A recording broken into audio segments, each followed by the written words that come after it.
Hello everyone and welcome to the Professional Diploma in Photoshop. Welcome to Module 1, Lesson number 1 of this Professional Diploma in Photoshop. Before we go any further, I just want to say a massive thank you to all of you for choosing to study with Shaw Academy. I hope that you're all really excited about embarking on this course and learning absolutely everything that you've ever wanted to know about Adobe Photoshop. Did you know that Photoshop was first developed in 1987 by the American brothers Thomas, who's shown here, and John Knoll, who then sold the distribution license to Adobe Systems Incorporated in 1988. And it was originally conceived as a subset of Adobe Illustrator, which had been developed the year before in 1987, but quickly grew to be the most popular way to edit images and to edit photographs. And indeed, Photoshop is synonymous with photographic and image editing, and it is used in conjunction with a huge number of other softwares, as we're going to see as we continue on throughout this course. My name is William Eames. I am your course tutor. I also teach the Professional Diploma in Photography as well. Some of you may be familiar with me from that course. I also teach a course in Lightroom here with Shaw Academy 2, which is the primary way that I would edit my photographs, but I'm also adept in Photoshop and indeed have skills in InDesign and Illustrator, all of which we will be mentioning briefly as we continue on throughout this course. Now, before we go any further, I just want to say to all of you that success requires effort and commitment, and we're here to make things as easy as possible for you to attend your lessons and succeed. All you have to do is don't drop out, and you will achieve your goals. You'll see an improvement in every single lesson that you attend. Now, we've just got a little bit of housekeeping to get through just before we dive into this lesson. First of all, if you haven't downloaded it already, I strongly recommend that you download the app available on the App Store and indeed on the Play Store as well. Makes it very, very easy to watch your lessons pretty much anywhere on the go, whatever time suits you. It's possible there to watch recordings as well, so if you miss a lesson, you can always catch up through the recordings too, and there's loads of extras there as well to explore through the app. You can also attend in a more traditional way. Simply visit shawacademy.com, log in there with your email and with your password. You can go through to your course page. You'll be able to join a class at your scheduled time, or indeed, if you need to catch up on a recording, it is possible to do that through our website as well. You can also reschedule your class time to choose a time that suits you better if you're struggling to attend the lessons, and you can also add the calendar to ensure that you never miss a class. But as I mentioned, it is always possible to go back and watch recordings as well. As we know, life gets in the way. It can be difficult to attend your classes at your scheduled time. Now, our courses are interactive, so throughout the lessons, I will be asking you plenty of questions, and I'm sure you're going to have lots of questions yourself. So you can chat with Morpheus. So you can type in to Morpheus. You'll find them in your lower right-hand corner of your screens. And basically, Morpheus will answer any questions that you have. But if Morpheus doesn't get it right, it is also possible to chat with the classroom as well. Do remember to rate the responses that you get from Morpheus so we can continually improve the quality of the feedback that you get. And you can always reach out to us at support@shawacademy.com if you have any outstanding questions. Now, let's put Morpheus to the test. So, answer me this. What do you think Photoshop is for? So Photoshop, it's a program that's synonymous with image editing, but I want you to think really, what is its purpose? And I mean, there's no right or there's no wrong answer here, but I want you to just start thinking about, I suppose, really what you want to use Photoshop for. And for me, Photoshop is a way of creating images that you could only ever imagine in your dreams. It's about being able to take our ideas and create them in this digital space, as we're going to see throughout this course. So let's have a look at what's coming up throughout this course. First of all, of course, lesson number 1, we're going to get set up with Photoshop. We're going to have a look at the interface. We're also going to dive straight in and start doing some work within Photoshop. Lesson number 2, all about adjustments. We're going to have a look at how we can edit our photographs and indeed any other type of image through Photoshop. Lesson number 3, we'll introduce layers and masks. This is a trickier subject, but a very important one, as it really is going to unlock the power of Photoshop, and it'll set you up for the rest of the course. If you can master layers and masks, you're going to be able to unlock the power of Photoshop and pretty much create near infinite ideas. Lesson number 4, we're going to talk selections. So we're going to have a look at how to cut, move and create. Adding on to our selections then, in lesson number 5, we'll have a look at creating composites. So this will combine everything we've learned up to that stage with our selections, with our layers, with our adjustments to create these unreal looking images from multiple different sources. But away from that then, in lesson number 6, we'll have a look at how to do retouching to photographs, and this is going to cover things like removing objects, doing a little bit of skin retouching, and we'll have a look at how to do this in a way that's also respectful to your subject and isn't overdone. Lesson number 7, we'll have a look at how to edit colour and how to create stunning black and white photographs as well. And lesson number 8, we'll dig into all the really cool effects that you can add within Photoshop too, like this dispersion effect that you can see here in the background. Now, you're probably asking yourself at this stage, what version of Photoshop am I going to be using? Well, I'm going to be using the latest and greatest version of Photoshop. On all our courses, we always use the most up-to-date versions of the softwares. But everything that we teach, we try to cover across all the different variations that are out there. So if you happen to be using an older version of Photoshop, or even if you're using Photoshop Elements, you will still be able to follow along with the course. Just be aware there's certain things that you may find are unavailable to you, are limited to you. But as I mentioned, in general, everything that we cover throughout this course, you should be able to apply to your own version of Photoshop. Now, if you're not using Photoshop currently, you're wondering where you can get it. Well, it's very, very simple. You can get it from Adobe. Simply visit adobe.com, www.adobe.com. Photoshop is part of the Adobe Creative Cloud, which is a variety of different programs that are available for various aspects of image editing, video editing, 3D rendering, and so much more. But you can visit adobe.com, you can simply download and install Photoshop CC there. There is a 7-day trial available from Adobe too. It is a subscription service, so you would have to pay month to month or annually to use it, but it's definitely recommended that you at least download the trial. Now, for all of you attending this course, we do have something extra special as well. So complete this first lesson and you will receive an extended free trial from Adobe and Shaw Academy. So instead of getting just the 7-day free trial, you'll actually get the 30-day free trial from Adobe for completing this first lesson. And of course, that's plenty of time to try out Photoshop and follow along with the lessons. Just be sure to check your spam folders because the code comes from Adobe directly, and sometimes it may go into your trash or your spam folders. So be sure to check and keep that and keep an eye out from that email from Adobe to get your 30-day free trial and follow along with the course. So that's all of the housekeeping out of the way. So let me ask you another question. What type of Photoshopper are you? So I mentioned at the start, I asked you the question at the start, what do you think Photoshop is for? And as I suppose really a more apt question is, what type of Photoshopper are you? Now, don't answer it just yet. Let's have a look at the various uses of Photoshop, starting with photographers. So of course, photographers like myself use Photoshop, and the way you use Photoshop is very much going to be determined by what you need to get from Photoshop. So a photographer, for example, will be using Photoshop to do image adjustments, which we're going to have a look at in lesson 2, to make black and white adjustments, to enhance color, to do a little bit of retouching, to remove objects from photographs. So, very often if you take a photograph, there might be something in the background like a car or something that just has to be taken out. So we use Photoshop for object removal. We can also create high dynamic range photographs and panoramic photographs through Photoshop. And we can do perspective adjustments, lens corrections to our images as well through Photoshop.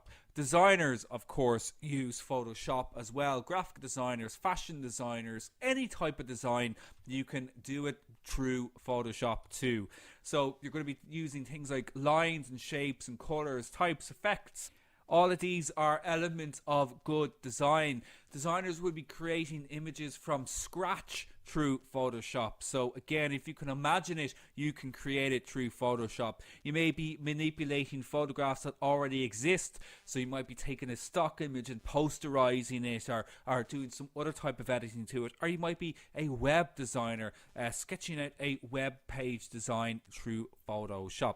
Marketers use Photoshop. More and more marketers are turning to this program to be able to get a better understanding of it, and also to expand their skill set. So if you're in marketing, using Photoshop is great for learning design, for making basic photo adjustments or doing page layouts. Of course, you might be doing a presentation, so you want to use that any data that you might be gathering and turn it into an infographic or turn it into a chart.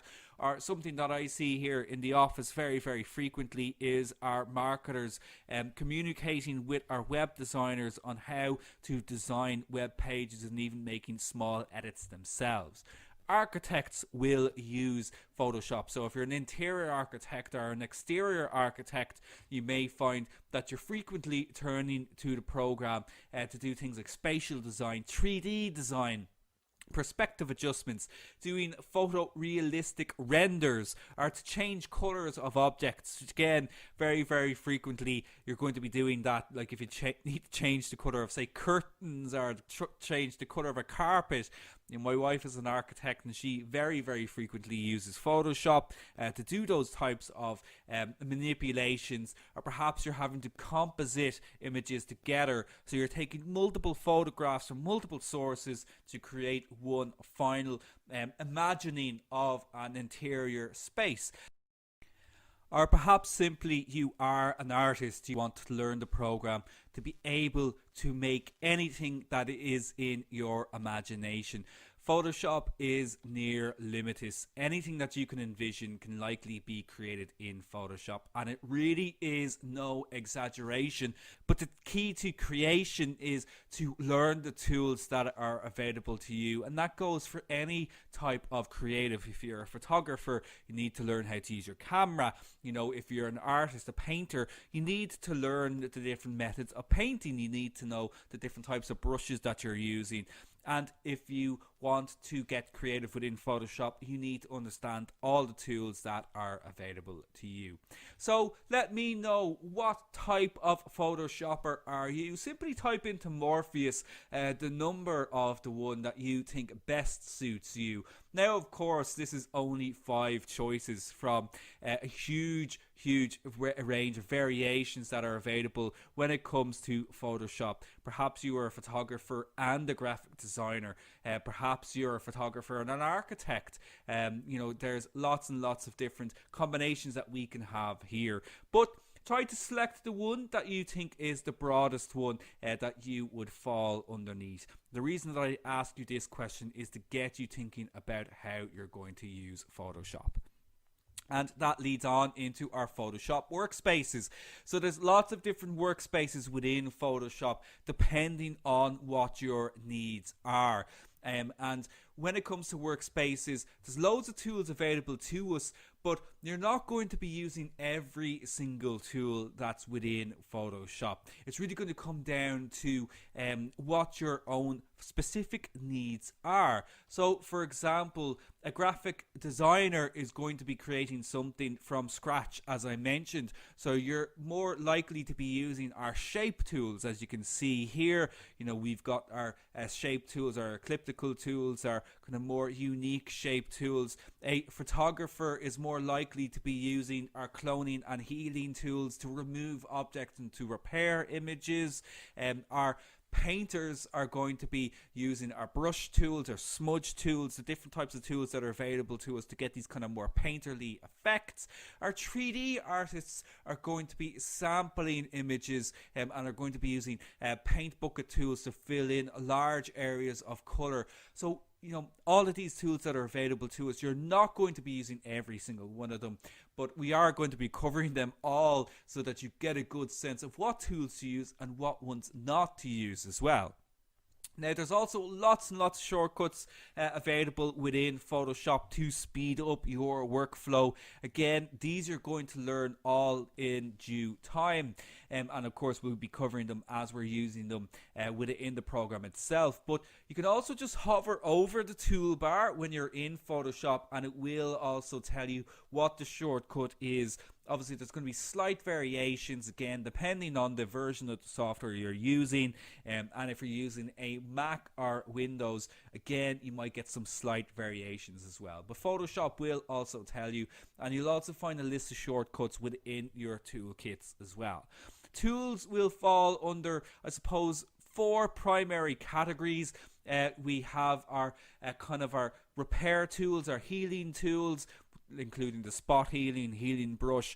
We've got our selection tools for selecting parts of the photographs. Again, we'll have a look at these in depth in lesson 4. We've got our brush tools, and then we have other tools as well. And again, all of these we're going to cover in due time. But enough talking, and let's get into Photoshop, and let's just dive right in and start creating within the program itself. So this is our Photoshop interface. Okay, so if you're familiar with any other Adobe programs, the Photoshop interface basically acts as a template, for Adobe programs right across the board, in the sense that it's divided really into 4 different sections. Okay, so over on the left hand side here we have our toolbar. Here we can select the various tools. We'll come back to this in a moment. In the middle section here we have our document viewer. This is where we can view our images, our photographs. Over here on the right hand side is where we've got many different options here, things like our layers, our adjustments, if we want to add any adjustments quickly to our photographs, our color swatches and so on. And across the top here then we have our menu bar. So here we can open up files, we can also do a little bit of editing here as well through the menu, image, change the image sizes, lots and lots of other options here that we'll all explore within due time. The very first thing that we should do when we come into Photoshop is have a look at this window option. So I've spoken about workspaces. You want to make sure that your workspace is correctly set first of all. And we want to start with Essentials. So we go to Window, Workspace, Essentials, and we click dust that one off, and we click Default, which is already selected. But there is other workspaces there as well. As you can see, we've got our 3D, we've got our graphic and web, and when we click these off, you can see the panels over here on the right hand side change. Our toolbar remains constant. It always stays the same. That will never change when we change a workspace, but the right hand panels here will change. Let's go back to our workspace. We can toggle through each of these. Photography workspace here as well. Again, some changes here at the top. We can also expand out this as well. You can see these 2 little arrows. We've got actions, we've got history, loads of options here as well. We don't need to worry too much about these for now, but just be aware that if we click these little 2 arrows here, we can collapse icons or we can expand them out. So it just makes things a little bit tidier if we need them to be tidier. But for now, we'll come back up to our window. We go to our workspace and we go to Essentials, and we just simply click Default. So this is where I want everybody to be starting for now. Okay, so the best way to learn Photoshop is to learn by doing. So I think what is kind of universal, no matter what type of image discipline you happen to be in, we all need a business card. Okay, so if you're a photographer, graphic designer, web designer, architect, marketer, whatever it happens to be, We all need a business card, so let's make a business card, and this will help us to get familiar with some of the very basic tools within Photoshop. So the first thing we need to do is to open up a document. Now we come up to File, and we've got a couple of options, well, we've lots of options available here to us, and this is really what Photoshop is all about, lots and lots of options. Okay. And that's a good thing, you know, having lots of options is important, to just knowing what the correct option is. So we've got two options here we want to just concentrate on for now. We have New and we have Open. Okay, so New is going to create a brand new document. Open is going to open up an existing document. So if you want to work on a photograph, a previous vector, a design, PSD, whatever type of image file you may have previously been working on or had previously, you can open up through Open. So we go back to, we'll just select New for now because we want to create a brand new document.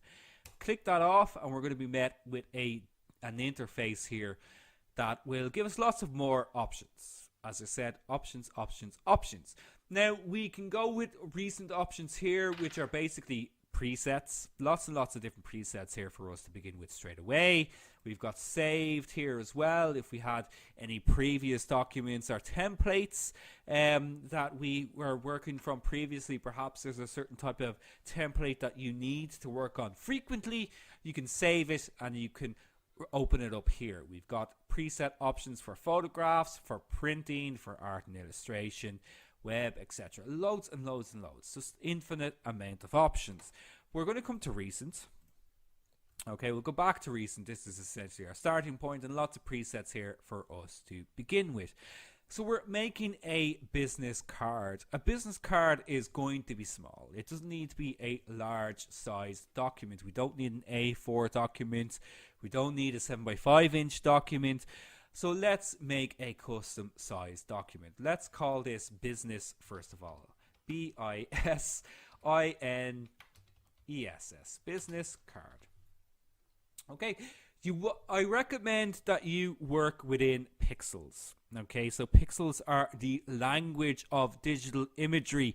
You can change this if you like. You can go with inches, centimeters, millimeters. Don't worry about points and picas for now.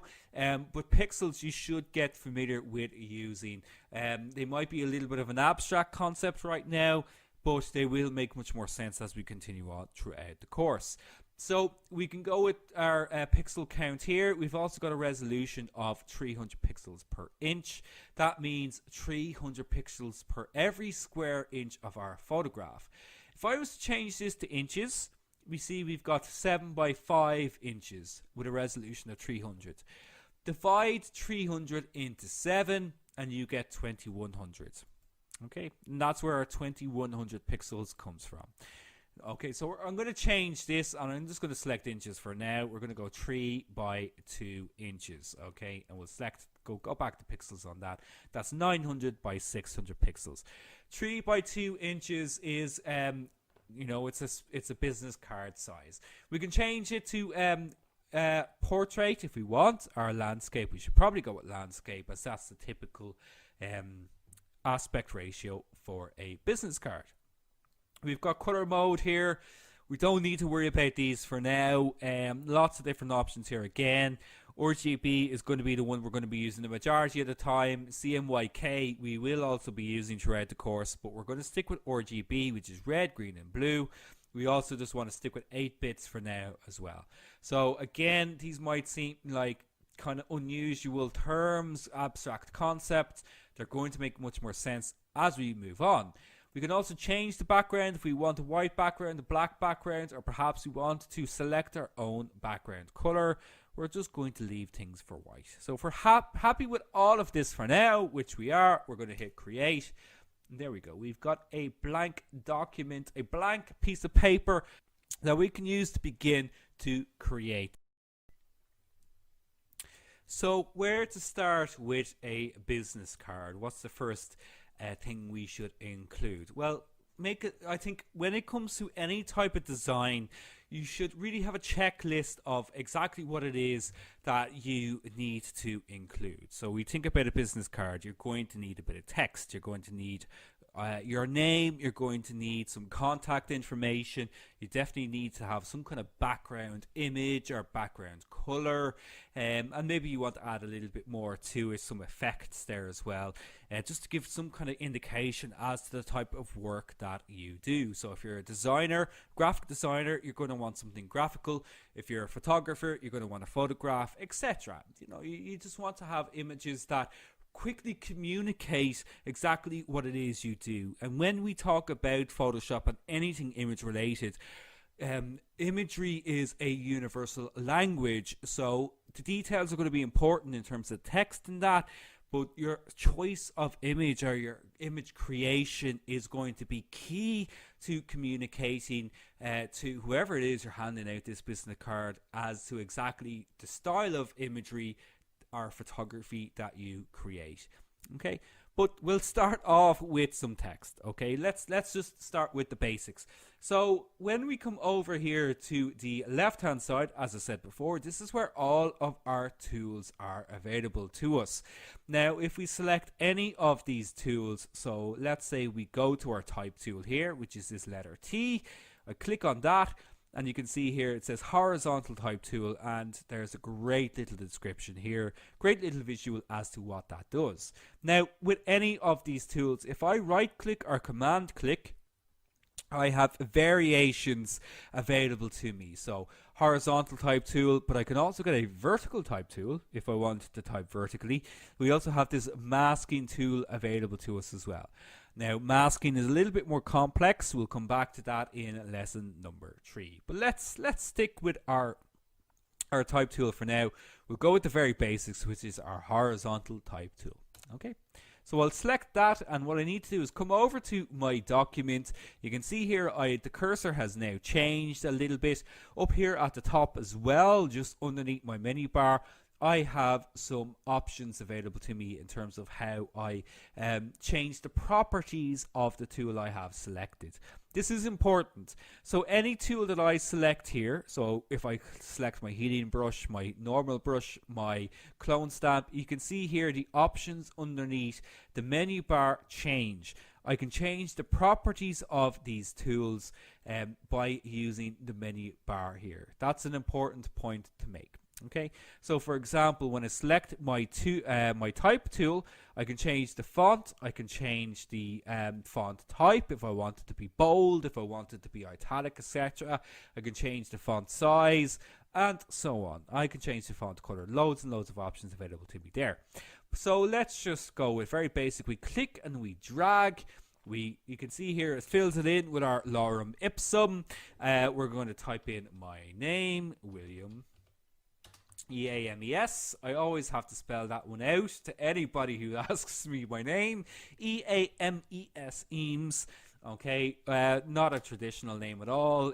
Might be familiar if you're Dutch. I believe it is a Dutch name. Not that I'm Dutch. Maybe there is some Dutch somewhere in my family history. I'm not sure about that. But anyway, I digress.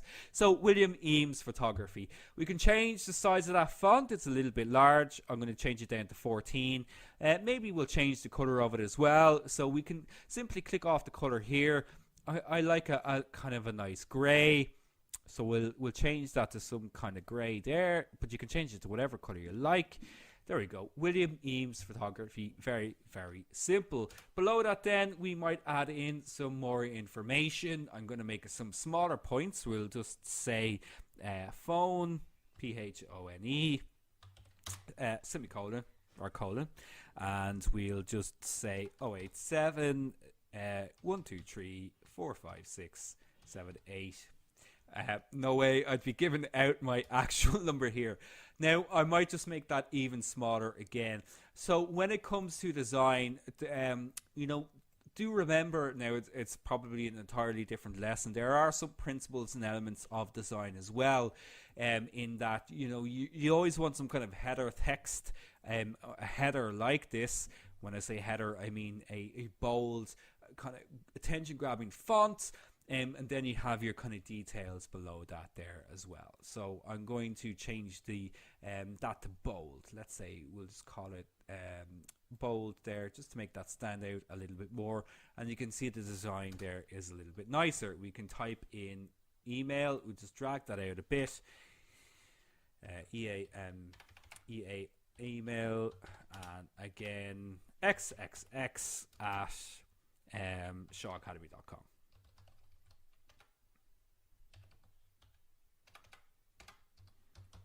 Okay, so that's okay.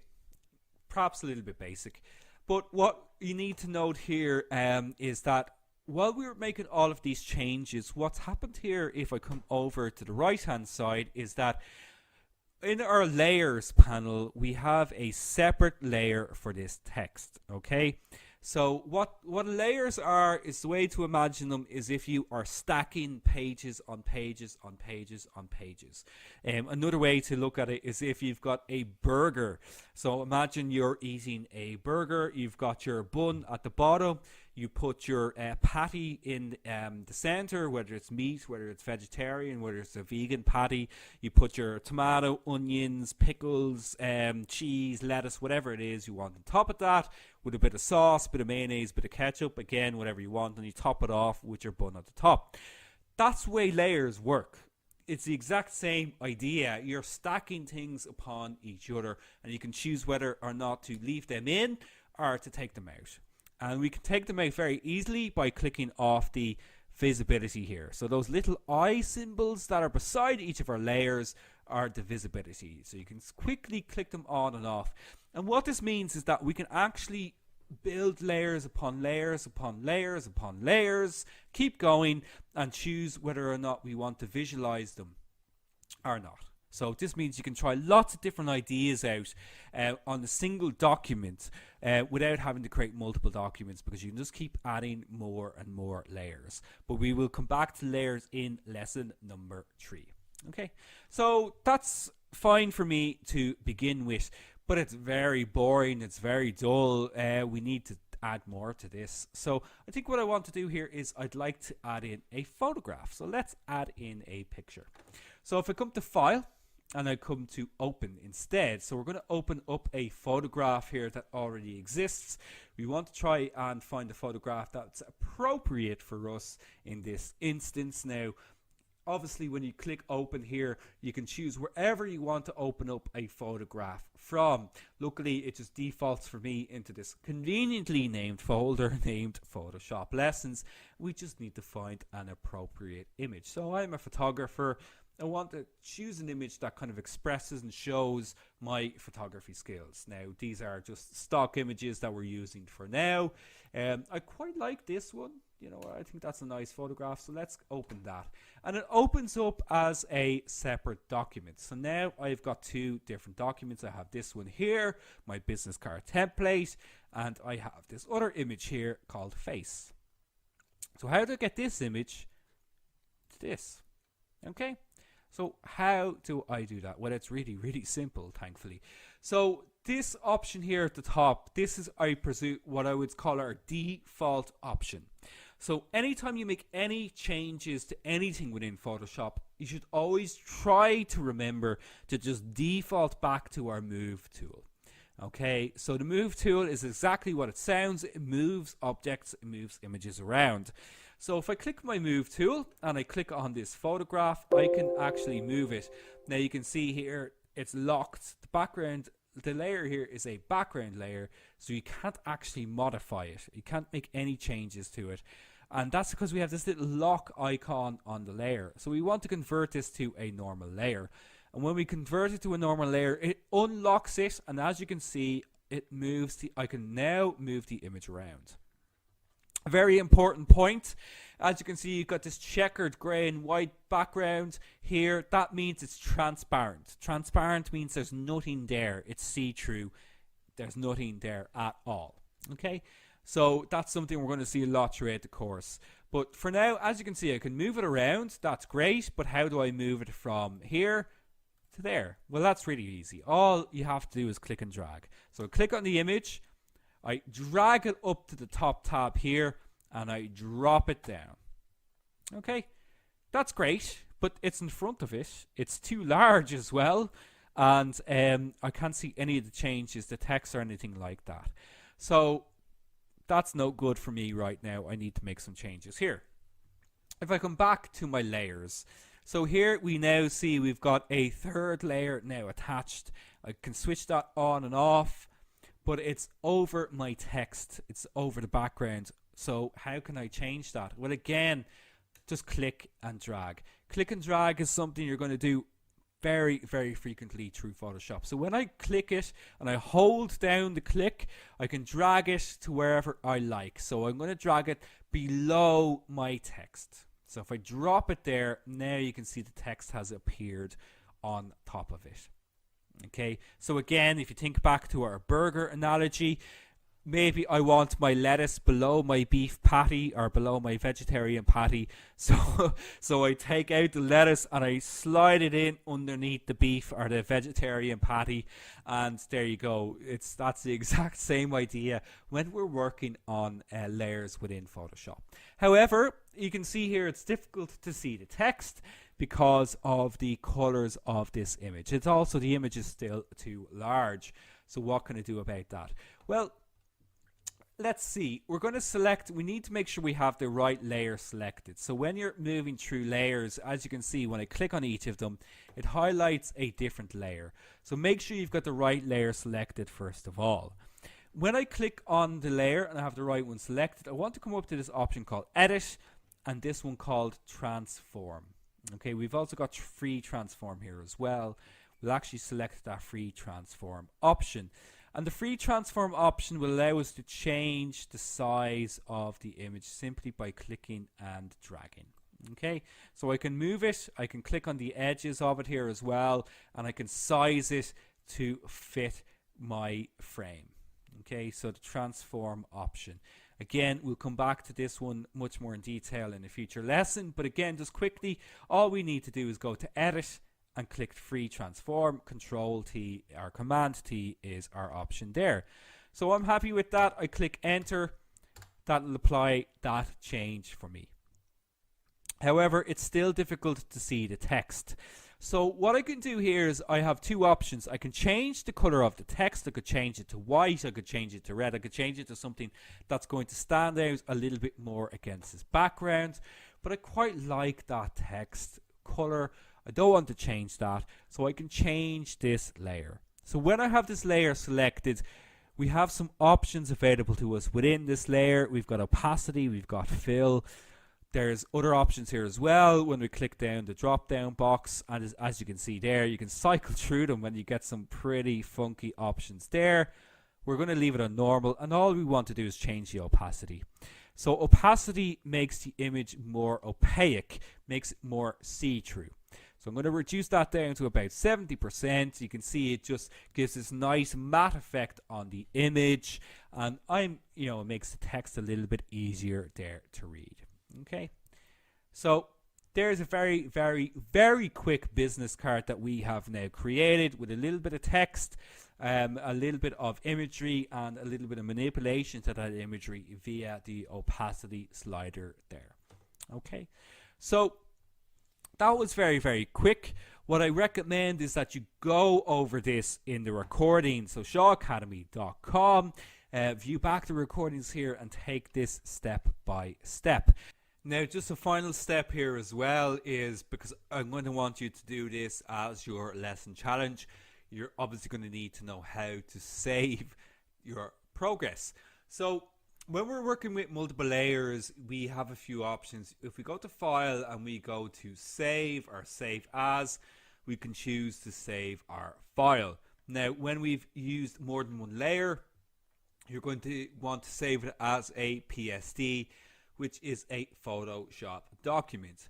However, if you feel that you've finished working on your image, you can go and select the JPEG option. JPEG is a universal format. It's designed to be opened up within any image browser or uploaded onto websites or anything like that, social media, etc. So we're going to select our JPEG option. We can choose to set where we want to save it. We're going to save it as a business card within our Photoshop lessons. That's absolutely fine. We don't need to worry about any of that other stuff now. We just click save. And as you can see, it flattens the image. So the first thing to be aware of here is you're going to lose your layers. And this is why saving as a JPEG should be the absolute final step that you take. When you feel that you've fully completed your image, you should save it as a JPEG. It's also recommended that you just save it as a copy anyway. So you should always have a PSD file or spare files, separate files, whatever document it is that you're working on. But if you want to share an image or you're planning on putting it online, etc., you can save it as a JPEG. So we're happy with all of these options here. We don't need to worry about any of them. We just simply click progressive. We're going with max quality. That's fine. And we click OK. And that's it. It's going to save it. That's it. It's done. Okay. So save or save as and save it as a JPEG. So with that, let's go back to our slideshow and let's just finish out this lesson. So well done on completing lesson number 1. Let's have a quick look at what's coming up in lesson 2. So we're going to be having a look at how to do our adjustments. We're going to have a look at basic photo adjustments. What are the first adjustments that you should make to a photo or image? We'll have a look at how to control the levels, the overall brightness in our images, how to make color adjustments to a photograph, and many more improvements to our shots. And then we'll also have a look at how to add a bit of sharpening to get our photographs nice and crisp, and how to crop and select the right format, the right shape for your photographs. As I said, your lesson challenge is to create a business card, and please do share it with us, facebook.com/Shaw Academy. We'd love to see what you come up with. As I said, it's a great way to get familiar with some of the basic tools within Photoshop. And let's face it, business cards are very, very useful as well. You never know, you might actually get a bit of work from it too. You can also email them over to us at support@shawacademy.com if you've got any questions after this lesson as well. Now, as I said at the start of the lesson, the key to success is to attend all the lessons. Don't drop out.